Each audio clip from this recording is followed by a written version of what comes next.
Hey friends, welcome back to 0 to 26.2, the series where I'm taking you behind the scenes of my journey from couch or not running all the way to my first marathon.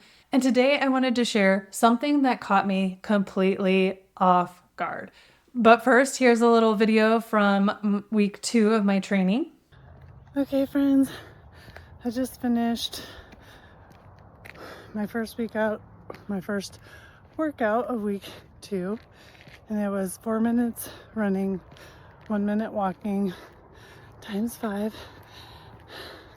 And as you can hear, I'm still winded. Got a long way to go, but we gotta start somewhere.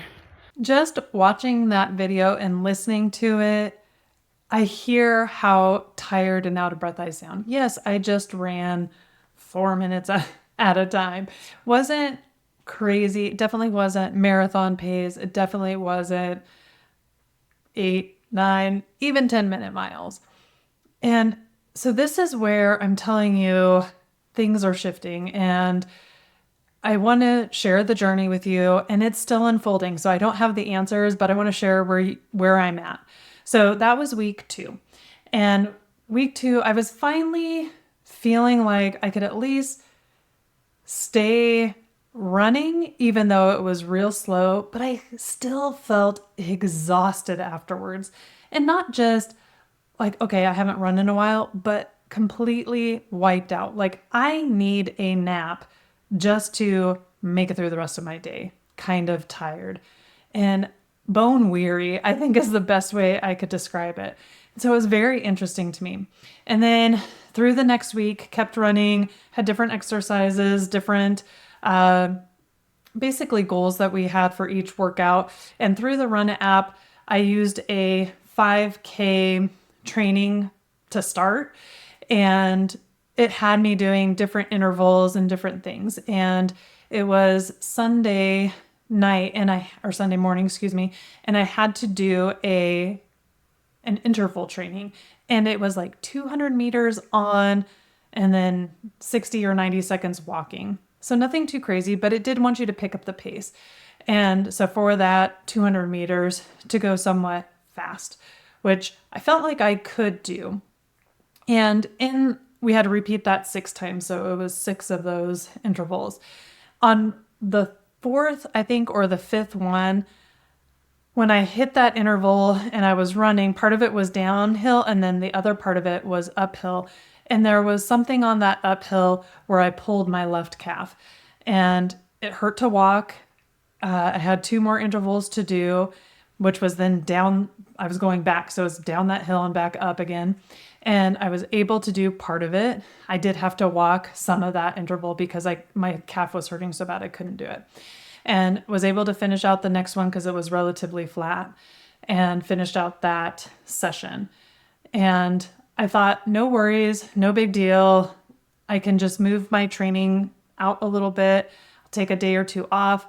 My calf will recover, no problem. However, my calf didn't recover, and that was weird. It was day 4, day 5. I could still feel it when I was walking. Every time I tried to just jog a little bit to see how I could do maybe on a run, it just flared back up and it just was not recovering. So I was like, okay, we'll just take this week off. So that whole week and then into the next week. So now it's been 2 weeks since I've last run, and it was still hurting up until about 3 or 4 days ago. But because I wasn't recovering and because everything felt bone weary, my husband and I, Daryl, we play cards in the evening. Sometimes after dinner, we'll just sit there and play cards, and just shuffling the cards, my forearms felt heavy and tired and just so weak. And I was thinking, okay, I'm 45. I'm having some fluctuations and things that maybe that's what it was. And I was thinking, okay, it's probably my hormones. I'm not able to recover because, maybe those testosterone levels are off or those estradiol levels are off. And that's the issue.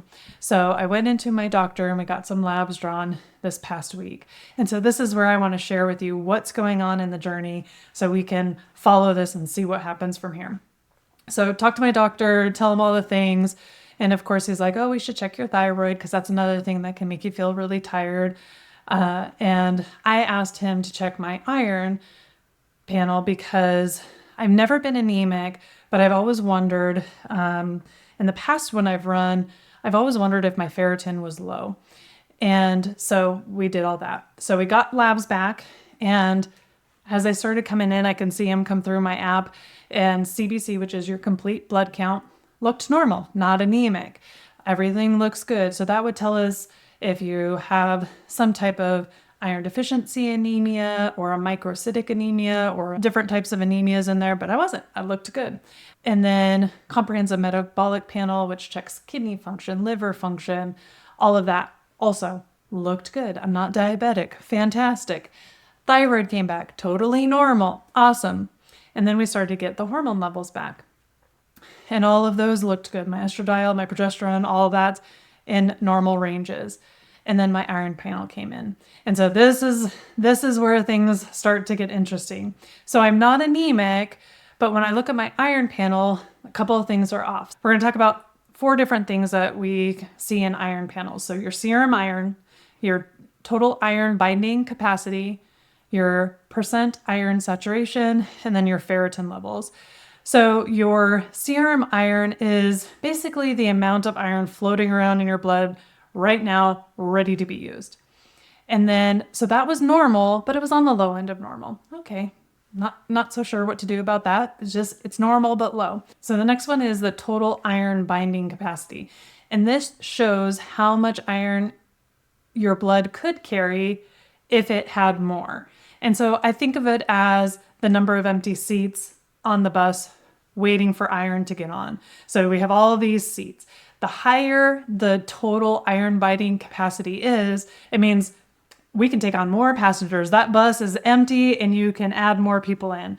And so that total iron binding capacity for me was high, still in the normal range, but high. It just tells me that we can take on much more iron. And then the percent saturation, this is the percentage of seats that are actually filled with iron. So if you're on the iron bus, what percentage of seats are actually filled? So normal is 20 to 50%, and mine was down at 11%. So only 11% of my seats are full of iron. And the one thing I haven't gotten back yet is the ferritin level. And ferritin is like the iron storage tank, right? So it tells us how much extra iron we have saved up for later use if we need it.